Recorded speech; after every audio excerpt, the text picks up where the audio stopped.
बहुत बहुत स्वागत है बच्चों मेरे YouTube चैनल साइंस पॉइंट में।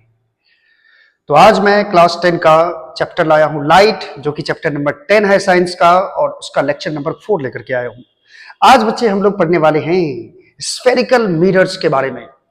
क्या होता है स्फेरिकल मिरर्स, इसके कितने टाइप होते हैं, उसमें रिफ्लेक्शन कैसे होगा, इमेज फॉर्मेशन कैसे होगा। चलो आज इसकी बैंड बजा देते हैं स्फेरिकल मिरर की। तो बच्चों आज का टॉपिक है लाइट चैप्टर का स्फेरिकल मिरर। तो ये स्फेरिकल मिरर क्या होता है सर? सबसे पहले तो बात कर ले हम लोग कि ये स्फेरिकल मिरर क्या होते हैं। तो सबसे पहला पॉइंट, तो बच्चों आप लोग इसके बारे में जानते भी होंगे, या जो नहीं जानते हैं वो आराम से देखें। आज हम लोग इसके बेसिक्स की चर्चा करेंगे, स्फेरिकल मिरर्स क्या होते हैं। ठीक है, तो सबसे पहले बच्चों समझो, सबसे पहले क्या समझे सर?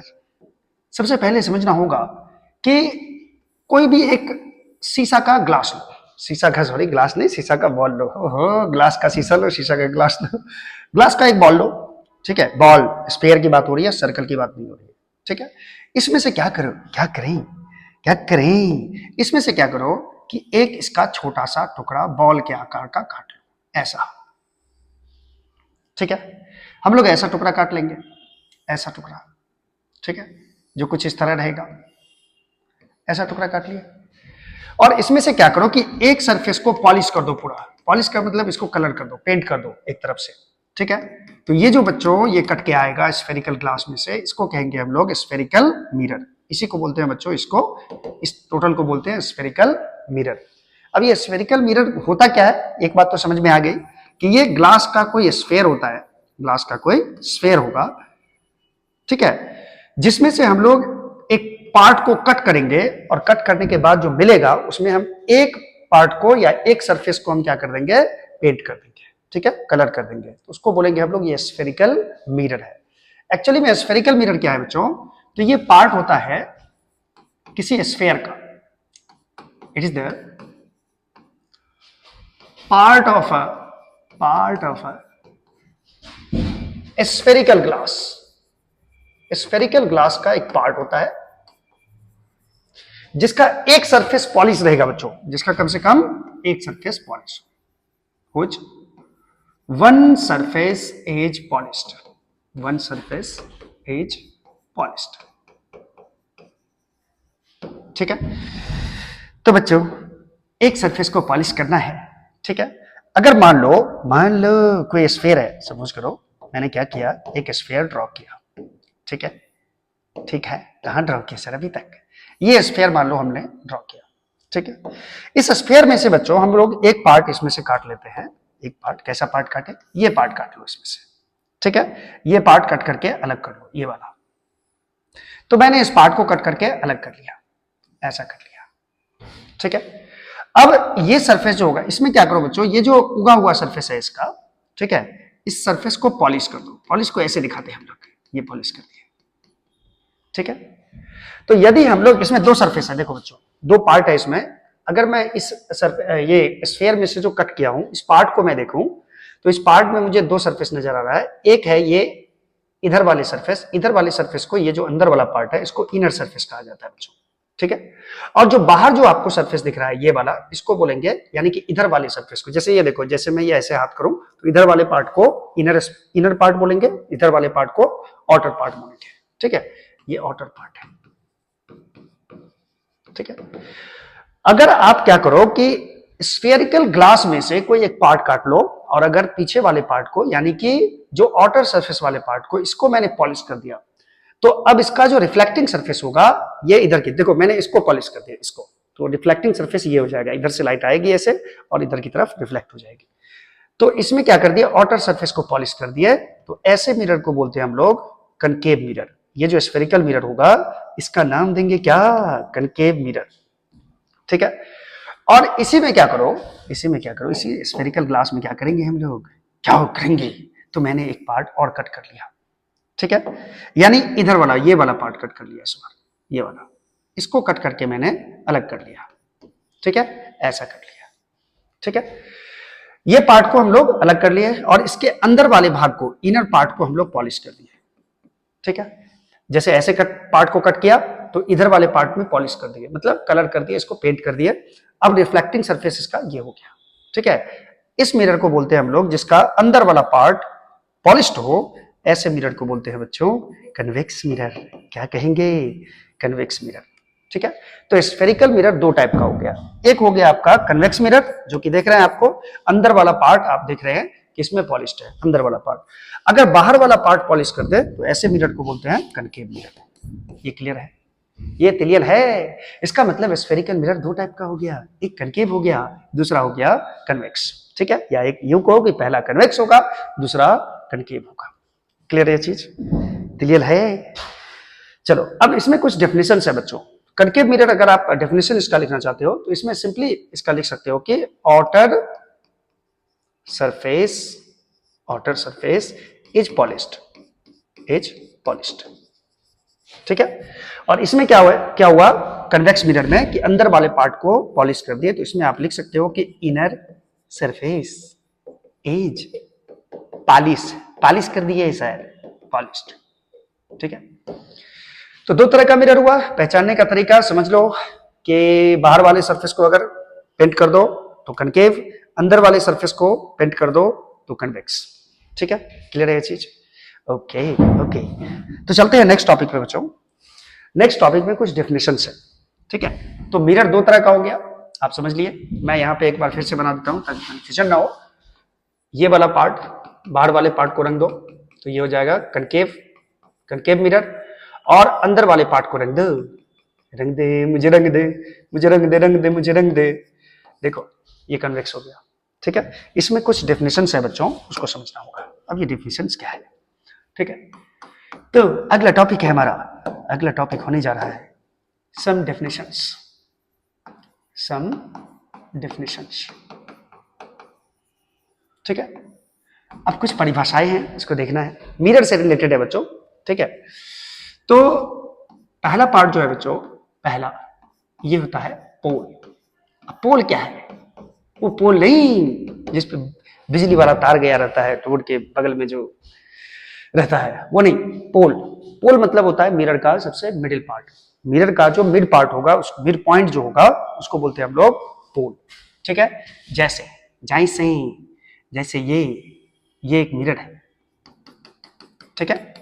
इस मिरर का जो बीच वाला पॉइंट होगा बच्चों, ये बीच वाला पॉइंट मान सकते हो, इसको बोलते हैं पोल, ठीक है। ये तो कनकेव की बात हो गई, बार बार मैं लिख भी रहा हूं यहाँ पे कि ये कनकेव है।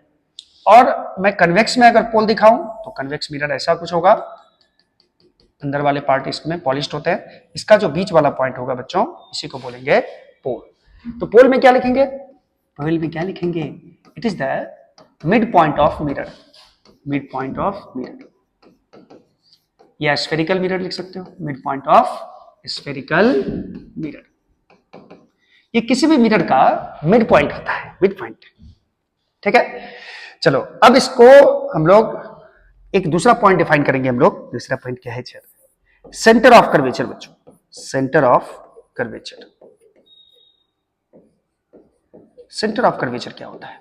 सेंटर ऑफ कर्वेचर को जनरली सी से नोट किया जाता है। अब ये क्या बला है सर, ये क्या बला है, आपने क्या बनाया है ये? देखो बच्चों, एक्चुअली क्या है, मिरर जो पार्ट होता है किसी स्फीयर का पार्ट होता है, तो मैं इस मिरर को, ये मिरर भी किसी स्फीयर का पार्ट होगा, तो इसको मैं यदि ऐसे बढ़ा दूं, ऐसा एक स्फीयर बना लो, ठीक है। हाय पूरा गोल नहीं बना, ठीक है। ऐसा मैं एक स्फीयर बना लूं और ये समझो कि ये स्फीयर का ही एक पार्ट है छोटा सा, ये मिरर। तो इस स्फीयर का जो सेंटर होगा बच्चों, इस स्फीयर का सेंटर कहीं होगा, मान लो ये है, ठीक है। इस स्फीयर का सेंटर यहां मान लेता हूं, यहां मान लो, ठीक है। तो इसी को बोलते हैं सेंटर ऑफ कर्वेचर। उसी तरह ये भी हम लोग मान सकते हैं कि ये भी किसी स्फीयर का पार्ट होगा, ये भी किसी स्फीयर का पार्ट होगा, किसी गोले का पार्ट होगा। एग्जैक्ट गोला नहीं बन रहा है, इसके लिए मैं माफी चाहता हूं, ठीक है। तो ये मिरर भी किसी गोले का भाग होगा। इस स्फीयर के सेंटर को क्या बोलेंगे हम लोग? सेंटर ऑफ कर्वेचर मान लेते हैं। इस पूरे का सेंटर यहाँ है, इसी को सेंटर ऑफ कर्वेचर कहा जाता है बच्चों। यानी सेंटर ऑफ कर्वेचर में हम लोग लिख सकते हैं it is the centre of sphere. ये स्फीयर का सेंटर होता है एक्चुअली में। It is the centre of sphere of which mirror is a part, mirror is a part, ठीक है। ये उस स्फीयर का सेंटर होता है जिसका मिरर जो है वो एक भाग होता है, यानी मिरर जिस स्फीयर का भाग होगा उस भाग के सेंटर को सेंटर ऑफ कर्वेचर कहा जाता है, ठीक है। एक चीज मैं यहां और बताना चाहूंगा कि अगर आप मिरर के पोल को सेंटर ऑफ कर्वेचर से मिला दो, यानी एक लाइन स्ट्रेट लाइन ड्रॉ कर दो, तो इसको कहा जाता है बच्चों प्रिंसिपल एक्सिस। पी और सी को मिलाने वाले लाइन को क्या बोलेंगे? प्रिंसिपल एक्सिस बोलेंगे। इसको हम लोग नेक्स्ट पेज में करते हैं, नेक्स्ट पेज में। चलिए, तीसरा पॉइंट है बच्चों प्रिंसिपल एक्सिस, प्रिंसिपल एक्सिस। अब ये क्या बोला है? ये कौन कॉलेज का प्रिंसिपल है सर? वो प्रिंसिपल नहीं। चलो देखो जरा कि यहां पे ये मिरर में बना लो, ये मिरर मैंने बना लिया। इस मिरर का पोल ये होगा बच्चों, और इसका सेंटर ऑफ कर्वेचर क्या होगा? ये मिरर जिस गोले का पार्ट होगा उस गोले के सेंटर को बोलेंगे सेंटर ऑफ कर्वेचर, ठीक है। और पोल और सेंटर ऑफ कर्वेचर को मिलाने वाला जो लाइन होगा, इसको मैं थोड़ा ऊपर शिफ्ट कर लूं। पोल और सेंटर को जो मिलाने वाला लाइन होगा बच्चों, जैसे ये पोल है, ये सेंटर है, इसको मिलाने वाली लाइन को कहा जाता है प्रिंसिपल एक्सिस, ठीक है। यानी इसी लाइन को हम लोग बोलते हैं प्रिंसिपल, हमारे कॉलेज का प्रिंसिपल एक्सिस, ठीक है। उसी तरह अगर मैं बात करूं कन्वेक्स मिरर की, ये कन्वेक्स मिरर है, ये भी किसी गोले का भाग होगा। इस गोले के सेंटर को बोलते हैं बच्चों, इस गोले के सेंटर को बोलते हैं सेंटर ऑफ कर्वेचर। और ये मिड पॉइंट हो गया इसका पोल, और पोल और मिड पॉइंट, ये सेंटर ऑफ कर्वेचर के मिलाने वाली लाइन को, इसको बोलते हैं हम लोग, पोल और सी को मिला दो, पी और सी को, इसी को बोलते हैं प्रिंसिपल एक्सिस। क्लियर है ये चीज? चलो, तो इसमें क्या लिखने वाले हम लोग? इसमें लिखने वाले हैं it is the line joining, ये लाइन ज्वाइनिंग है, लाइन ज्वाइनिंग बिटवीन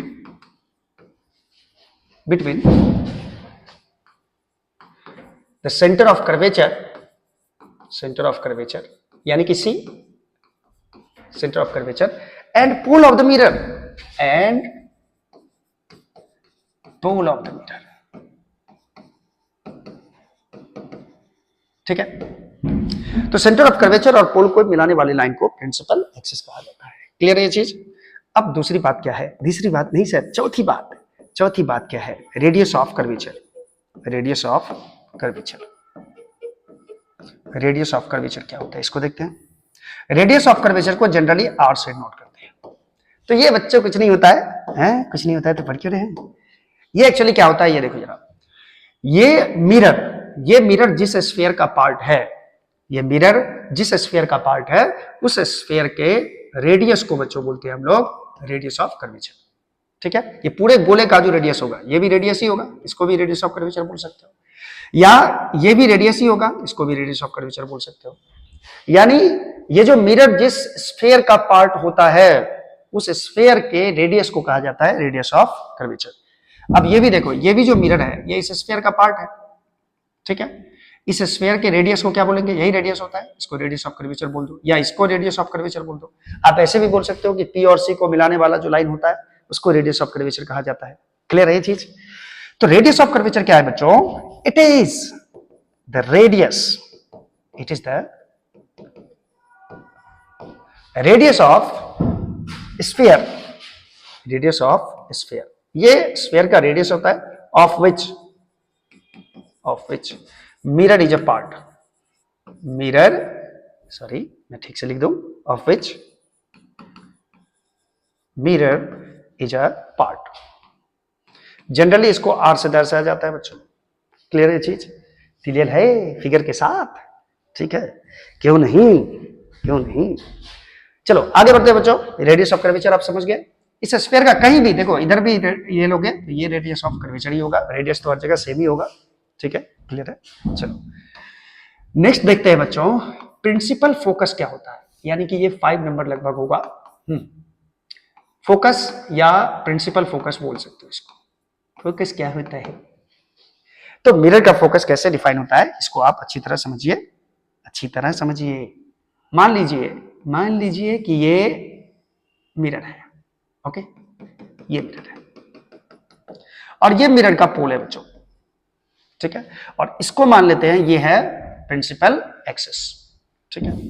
और सेम हम लोग, ये तो कनकेव हो गया, बार बार लिख रहे हैं ताकि आपको याद हो जाए, ये कनकेव मिरर है और ये कन्वेक्स मिरर है। ऐसा ये कन्वेक्स मिरर है, ये कन्वेक्स मिरर है।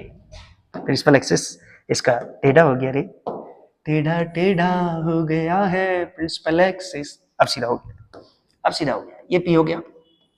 ठीक है, देखो फोकस क्या होता है बच्चों कि जब भी इस प्रिंसिपल एक्सिस के पैरेलल कोई भी रे आएगा, प्रिंसिपल एक्सिस के पैरेलल, चल भाई पैरेलल, एक रे मान लो, लाइट रे प्रिंसिपल एक्सिस के पैरेलल आया, ठीक है, ये मिरर से टकराएगा और चिर हो जाएगा, नहीं रिफ्लेक्ट होगा। मिरर से टकराएगा तो रिफ्लेक्ट कैसे होगा? तो रिफ्लेक्शन के लिए याद करो, आपको बताया गया है शुरू के लेक्चर में ही, आपको बता दिया गया था कि सबसे पहले इसका सेंटर डिफाइन करो, इसका सेंटर ऑफ कर्वेचर कहीं ना कहीं होगा।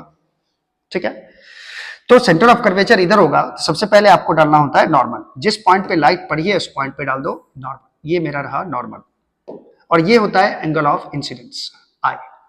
ठीक है, तो ये नॉर्मल हो गया, जिस पॉइंट पे लाइट पड़ी है उसको सेंटर से मिला दो, यही नॉर्मल हो जाता है। नॉर्मल मतलब ये मिरर के साथ कितना डिग्री का एंगल बनाएगा? सरफेस के साथ 90 डिग्री का एंगल बनाएगा।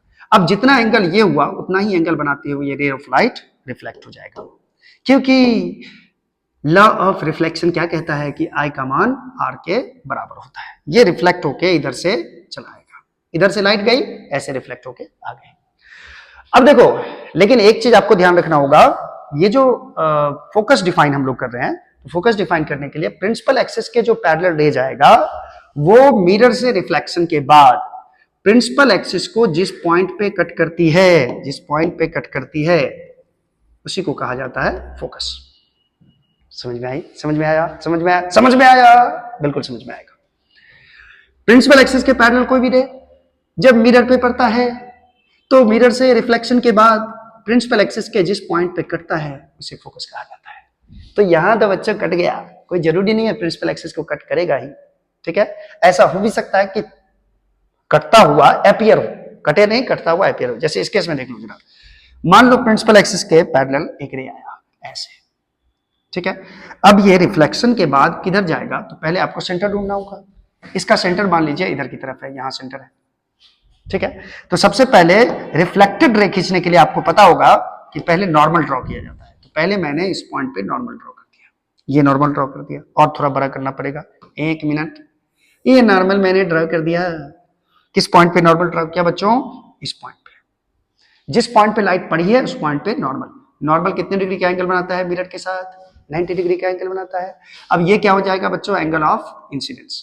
तो जितना एंगल बनाते हुए आया है नॉर्मल के साथ उतना ही एंगल बनाते हुए ये चला जाएगा। तो ये रिफ्लेक्शन के बाद किधर जाएगा बच्चों? ये रिफ्लेक्शन के बाद इधर चला जाएगा, उतना ही एंगल बनाते हुए बाहर निकल जाएगा। यानी ये रे ऑफ लाइट इधर से आई और इधर से चली गई। ठीक है, क्या ये ray of light principal axis को कट किया? नहीं किया, ये तो चला गया उधर। ठीक है, ध्यान से देखो, ये लाइट जो है, जो रिफ्लेक्टेड लाइट है, ये इंसिडेंट हुआ, ये रिफ्लेक्टेड हुआ। अब ये जो रिफ्लेक्टेड लाइट है, क्या ये प्रिंसिपल एक्सिस को कट किया? नहीं किया। तो हम क्या करते हैं कि इस लाइट को, यानी रिफ्लेक्टेड लाइट को पीछे की तरफ थोड़ा सा बढ़ा देते हैं, पीछे की तरफ थोड़ा सा बढ़ा देते हैं, बढ़ा दो रे भैया, इधर की तरफ थोड़ा सा बढ़ा देते हैं इसको। ओहो, ये कहां से लाइन ड्रॉ हो रहा है? चलो इसको बढ़ा दिया मैंने इसी सीधे में। अब लग रहा है क्या कि ये रिफ्लेक्टेड रे प्रिंसिपल एक्सिस को यहां पे कट कर देता, उसी को फोकस बोलेंगे। कटा नहीं है, अपीयर टू बी कट। लग रहा है कि ये रिफ्लेक्टेड रे यहां जाके प्रिंसिपल एक्सिस को कट करता, तो इसी को बोलेंगे ये फोकस है। किसका फोकस है? ये कन्वेक्स मिरर का। ये किसका? कन्वेक्स मिरर का। तो मिरर में बच्चों एक ही फोकस होता है। मिरर में याद रखना कितना होता है? एक ही फोकस। आगे लेंस पढ़ोगे इसमें दो फोकस होता है। ठीक है, तो इसका डेफिनेशन कैसे लिखे सर? इसकी डेफिनेशन क्यों लिखाइए जरा। चलो मैं लिखाने की कोशिश करता हूं। ठीक है, इसको मैं थोड़ा पीछे कर लूं, नीचे कर लूं। हाँ अब ठीक है। चलो इसका, चलो भाई डेफिनेशन देखो इसका।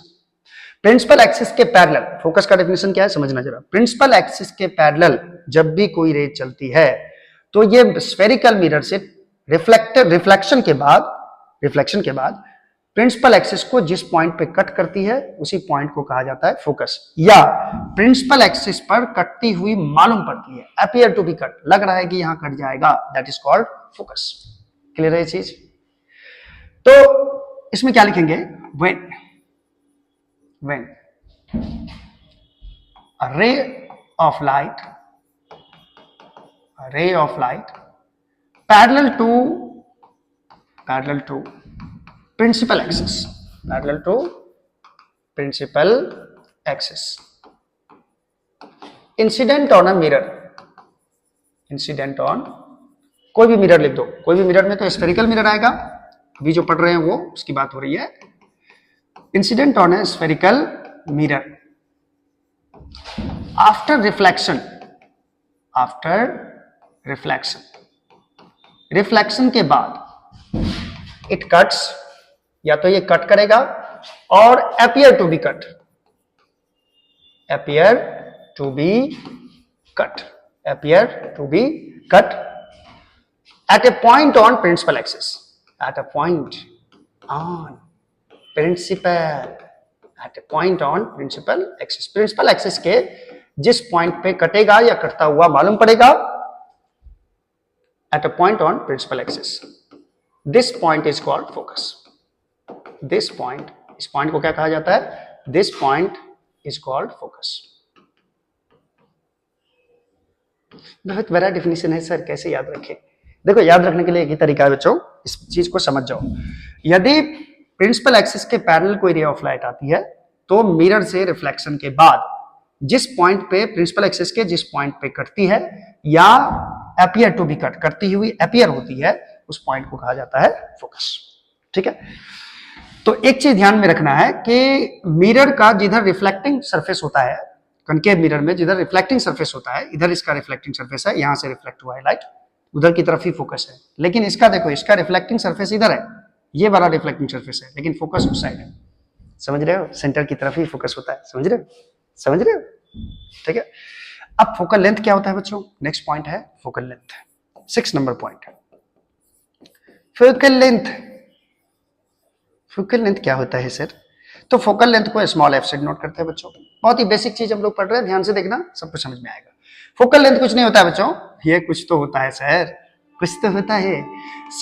ये जो मिरर का जो मिड पॉइंट होता है, जिसको पोल बोलते हो, पोल और फोकस के बीच के डिस्टेंस को फोकल लेंथ कहा जाता है। ये जो लेंथ होगा बच्चों, इसको फोकल लेंथ बोलेंगे। यहां पे भी पी और एफ के बीच का जो ये डिस्टेंस होगा, इसको बोलते हैं हम लोग फोकस। क्लियर है चीज?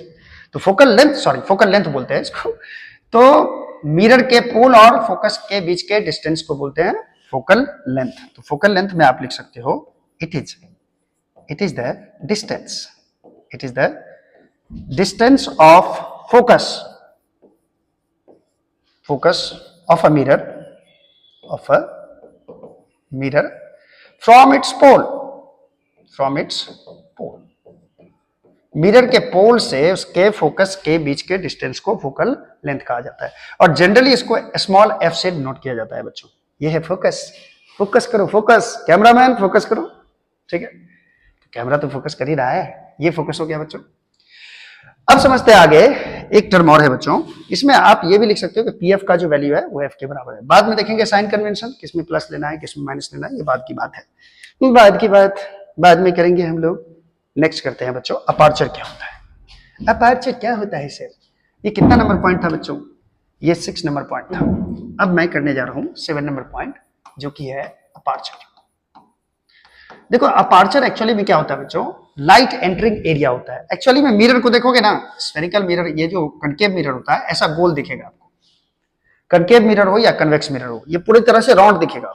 ठीक है, और इस मिरर में क्या होता है कि बीच वाला पार्ट होता है कनकेव मिरर में ऐसे उगा हुआ रहेगा, ऐसे बीच वाला राउंड रहेगा, लेकिन बीच वाला पार्ट उगा हुआ रहेगा, और किनारे से आप देखोगे वो थिन रहता है, बीच में थिक रहता है।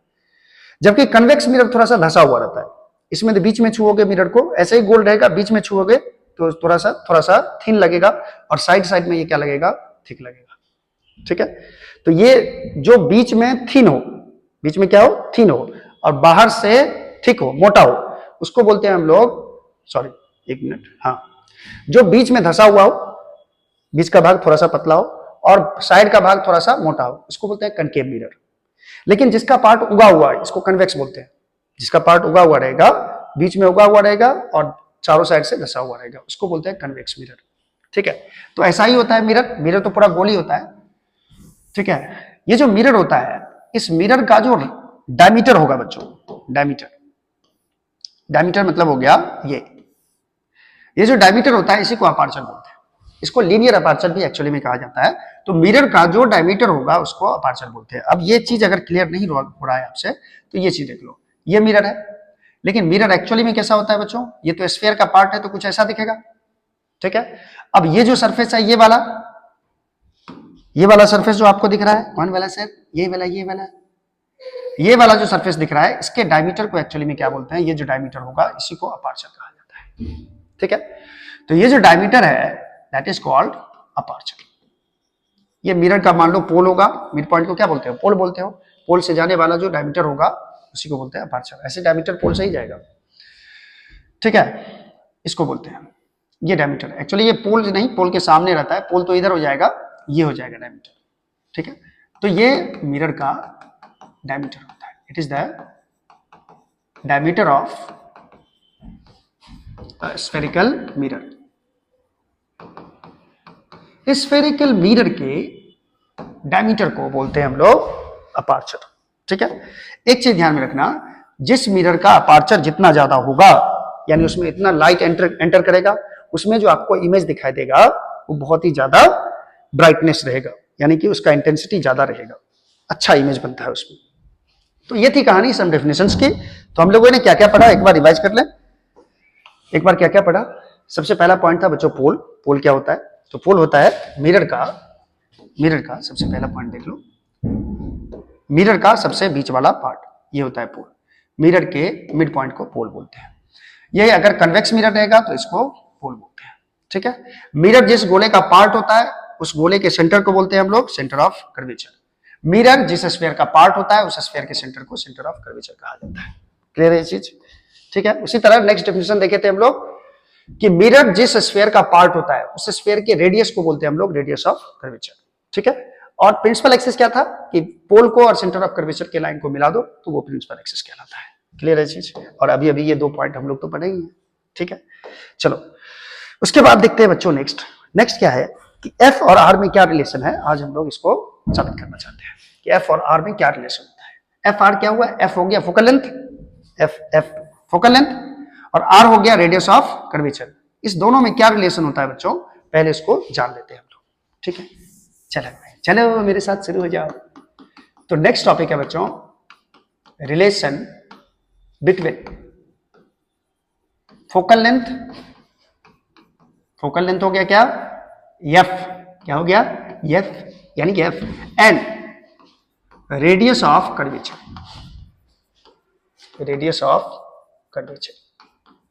फोकल लेंथ और रेडियस ऑफ कर्वेचर में क्या रिलेशन होता है। मेरा माइक काम कर रहा है, मेरा माइक काम कर रहा है, क्या रिकॉर्डिंग देखने तो बच्चों प्रॉपर वे में हो रहा है या नहीं, बिल्कुल। तो फोकल लेंथ और रेडियस ऑफ कर्वेचर में क्या रिलेशन होगा, आइए इसे हम लोग मिलकर साबित करते हैं। देखो बच्चों एफ और आर में जो रिलेशन होता है वो होता है F equal to R by two, यानी रेडियस ऑफ कर्वेचर का आधा होता है focal length, radius of curvature का आधा होता है फोकल लेंथ।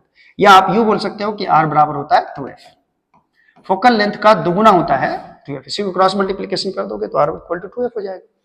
क्लियर। अब ये चीज हम लोगों को साबित करना है। साबित करने के लिए मैं एक कनकेव मिरर ले रहा हूं, सर कनकेव क्यों, कन्वेक्स क्यों नहीं। तो बच्चों दोनों में हम लोग साबित करने वाले हैं, टेंशन मत लो। ये मान लीजिए ये कनकेव मिरर है, ठीक है। ये कनकेव मिरर का पोल ये होगा, पुल रे पुल, और इसका सेंटर ऑफ कर्वेचर कहीं होगा। सेंटर ऑफ कर्वेचर मैं यहां मान लेता हूं, ये सेंटर ऑफ कर्वेचर होगा, इसको मैं यहां मान लेता हूं। ये हो गया सेंटर ऑफ कर्वेचर। और प्रिंसिपल एक्सिस और सेंटर ऑफ कर्वेचर के मिलाने वाले लाइन को क्या बोलते हैं बच्चों, ये होता है प्रिंसिपल एक्सिस, ठीक है। ये होता है principal axis. Centre of curvature और पोल को मिलाने वाले लाइन को बोलते हैं प्रिंसिपल एक्सिस। अब सपोज करो प्रिंसिपल एक्सिस के पैरेलल एक रे आई ऐसे प्रिंसिपल एक्सिस के पैरेलल, और थोड़ा सा ऊपर ले लेते हैं ये रे, ठीक है, जो प्रिंसिपल एक्सिस के पैरेलल है, ऐसा है। अब ये रिफ्लेक्ट होके किधर जाएगी, तो मैंने क्या बताया था आपको, जिस पॉइंट पे लाइट पड़ा है जिस सरफेस पे, उस पॉइंट पे क्या डालना होता है, नॉर्मल। क्या डालते हैं हम लोग? Normal sir, normal. सबसे पहले नॉर्मल डालो बच्चों, यहां इस पॉइंट पे नॉर्मल डालो। तो नॉर्मल डालने के लिए क्या करते हो? सी से एक लाइन मिला देते हो ऐसे, ठीक है। ये नॉर्मल होता है। इस पॉइंट पे नॉर्मल डालने के लिए इसको सेंटर से मिला दो, यानी कि ये एंगल ऑफ इंसिडेंस हो जाएगा। जिस बच्चों को ये पता नहीं हो वो फर्स्ट लेक्चर में जाके देख सकते हैं कि नॉर्मल कैसे ड्रॉ किया जाता है और रिफ्लेक्टेड रे कैसे ड्रॉ किया जाता है, इसको मैंने स्पेशली बताया है लेक्चर 1 में। चलो इसमें देखो जरा, सबसे पहले कि ये एंगल ऑफ इंसिडेंस है, तो एंगल ऑफ रिफ्लेक्शन भी ऐसे होगा, यानी कि ये जो रे होगा ये रिफ्लेक्ट होकर किधर जाएगा बच्चों? किधर जाएगा? इधर आएगा सर, इधर आएगा कि, ठीक है। और ऐसे आएगा कि ये आई और आर क्या हो जाएगा? बराबर हो जाएगा। इस पॉइंट को क्या बोलते हो बच्चों? फोकस।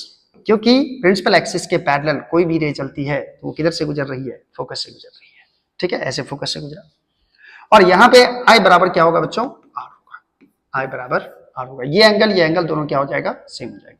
इस पॉइंट को भी मैं कुछ मान लेता हूं, मैं मान लेता हूं ये पॉइंट है क्यू। क्लियर है ये चीज? चलिए अब जरा देखो, क्या देखूं? अब जरा देखो एक ट्रायंगल बच्चों, एक ट्रायंगल, ये देखो triangle Q C F. Q C F. एक बार आप चाहो तो इसको पॉज करके फिगर ड्रॉ कर सकते हो, क्योंकि मैं फिगर को थोड़ा सा कचरा करने वाला हूं, ठीक है। ध्यान से देखिए, इसमें देखो बच्चों ये एंगल और ये एंगल दोनों क्या है? सेम।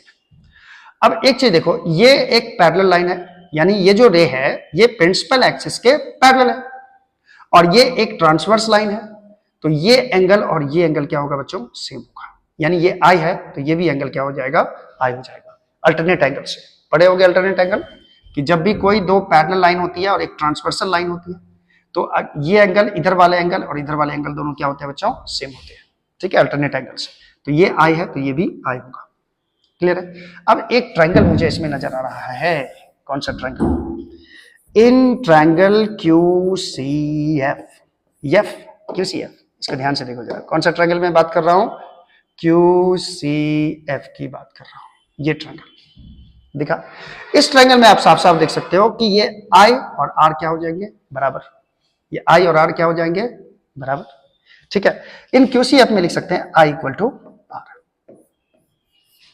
ये हो गया।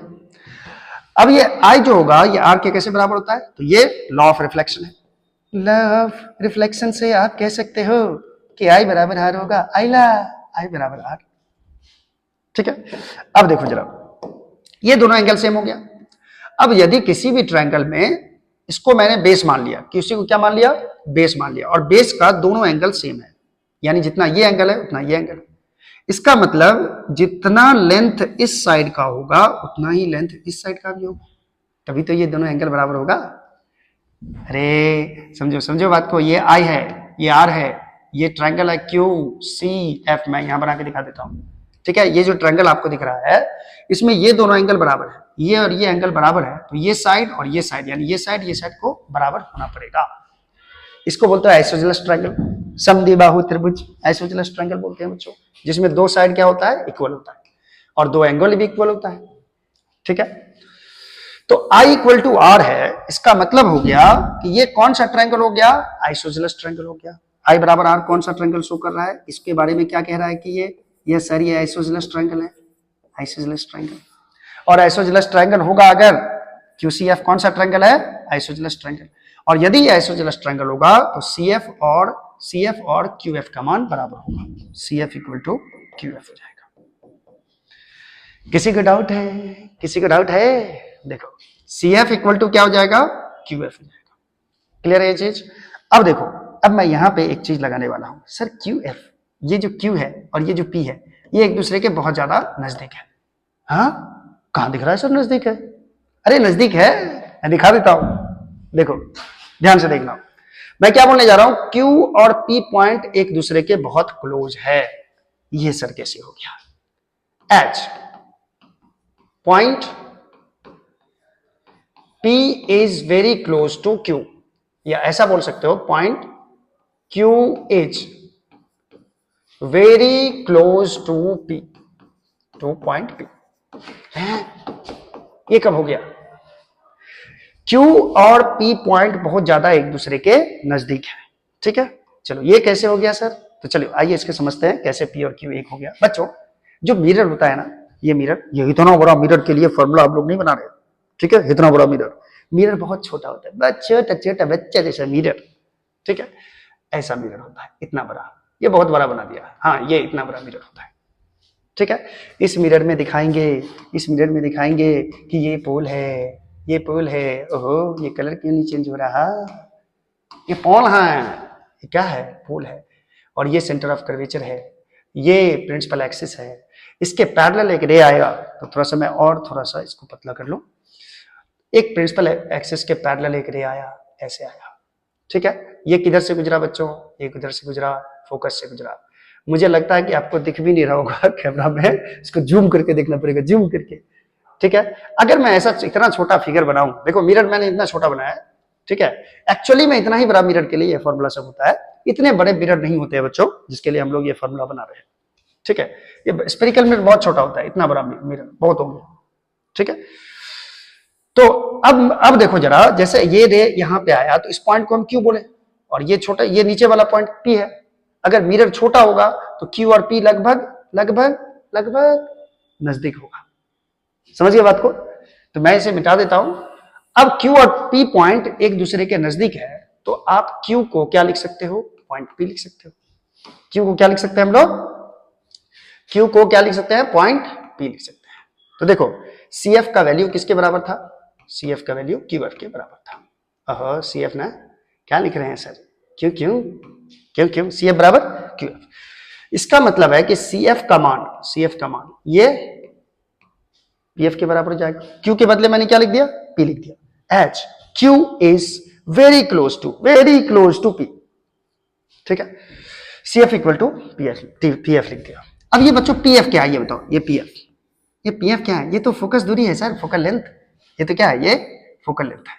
PF और CF क्या हो गया बच्चों, बराबर हो गया, यानी ये F है, PF और CF बराबर होना मतलब क्या, PF को क्या बोलते हो, फोकल लेंथ, CF को क्या बोलेंगे, ये भी फोकल लेंथ हो जाएगा, क्यों, क्योंकि PF और CF बराबर है, अगर PF का वैल्यू F है तो CF का वैल्यू भी F होगा, बात समझ रहे हो, CF और PF दोनों मिलकर कितने के बराबर हो गया, F के बराबर हो गया, क्योंकि P से F के बीच की दूरी को फोकल लेंथ कहा जाता है, तो जितना PF है उतना CF भी है, तो ये F तो ये भी F, यानी PF और CF दोनों बराबर हो गया।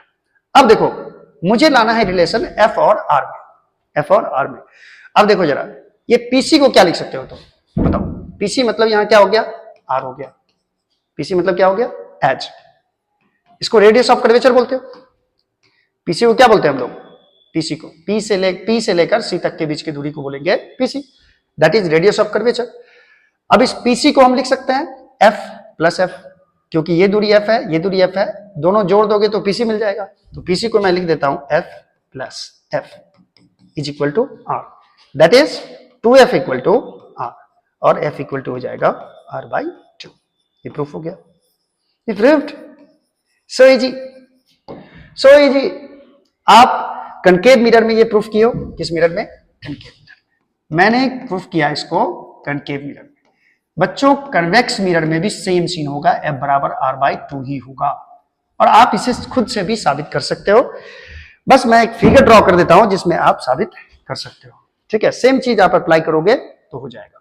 चलो मैं यहां पे आपको फिगर बना देता हूं बच्चों, यहां पे देखो, ये मान लो कन्वेक्स मिरर है, ये कौन सा मिरर है, कन्वेक्स मिरर, ये काम आपको खुद करना है बच्चों, सेम मैं फिगर बनाता हूं, सेम काम आपको करना है, ठीक है, और मैं यहां पे एक प्रिंसिपल एक्सिस ड्रॉ कर देता हूं जो कि पोल से और सेंटर से जाएगा, प्रिंसिपल एक्सिस मैंने यहां ड्रॉ कर दिया, ठीक है, और यहां पे मान लेते हैं सेंटर ऑफ कर्वेचर है, यहां पे मैंने मान लिया सेंटर ऑफ कर्वेचर है, और ये मैंने मान लिया ये पोल है, प्रिंसिपल एक्सिस के पैरेलल एक रे आता है, प्रिंसिपल एक्सिस के पैरेलल ऐसे रे आया, ठीक है। अब ये रे किधर से जाएगा बच्चों, ये रे किधर से जाएगा, तो ये रे किधर से जाएगा, ये डिसाइड करेगा कौन, नॉर्मल, ये डिसाइड करेगा नॉर्मल, क्योंकि इस पॉइंट पे मुझे नॉर्मल डालना होगा, इस पॉइंट पे नॉर्मल डालने के लिए आप इस पॉइंट के सेंटर से मिला दो, जिस पॉइंट पे आप नॉर्मल डालना चाहते हो, जिस पॉइंट पे रे ऑफ लाइट इंसिडेंट हुआ है उस पॉइंट पे हमने नॉर्मल डाल दिया, अब ये हो जाएगा एंगल ऑफ इंसिडेंस, जिसको आई बोलते हो, क्लियर है। अब ये आई होगा तो आर कौन सा होगा, तो भाई जितना एंगल ये बनाते हुए आया है नॉर्मल के साथ उतना ही एंगल बनाते हुए ये रिटर्न हो जाएगा, तो मैं रिफ्लेक्टेड रे ड्रॉ कर सकता हूं। अभी भी मैं बोल रहा हूं, जिसको रिफ्लेक्टेड रे ड्रॉ करना नहीं आता है वो लेक्चर नंबर 1 जाके देखें, उसमें मैंने बताया है कि रिफ्लेक्टेड रे कैसे ड्रॉ किया जाता है किसी भी सरफेस पे। तो मैंने ऐसे ड्रॉ कर दिया और ऐसे ड्रॉ किया कि ये दोनों एंगल जो हो बच्चों, ये आर हो गया, तो ये आई और आर क्या होना चाहिए, बराबर होना चाहिए। ये रे इधर की तरफ चला गया।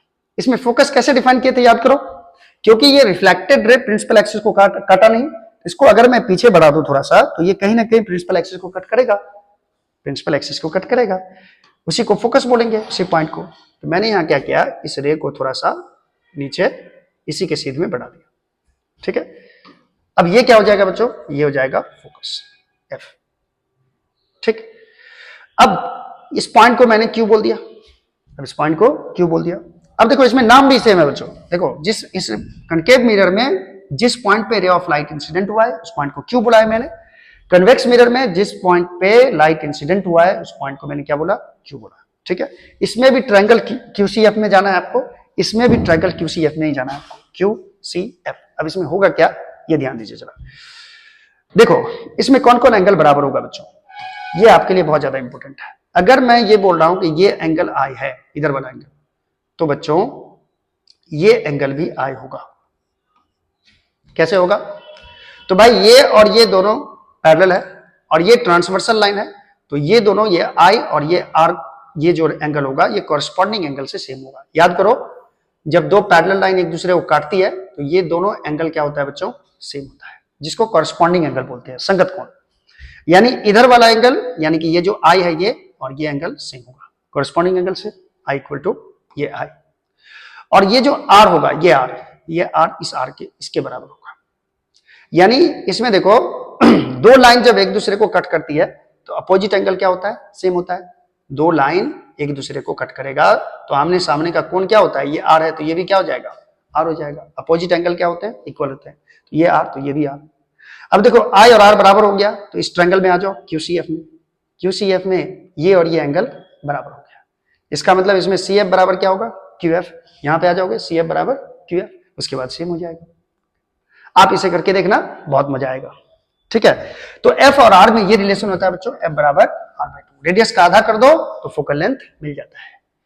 तो आज का लेक्चर हम लोग यहीं पे खत्म करते हैं और नेक्स्ट सेशन में हम लोग बच्चों पढ़ने वाले हैं कि ये जो स्फेरिकल मिरर्स होते हैं इसमें इमेज फॉर्मेशन कैसे होता है, ये नेक्स्ट लेक्चर में हम लोग करने वाले हैं। तब तक पढ़ते रहे, मजे करें और हम आपके लिए ऐसे ही मजेदार वीडियो लाते रहेंगे।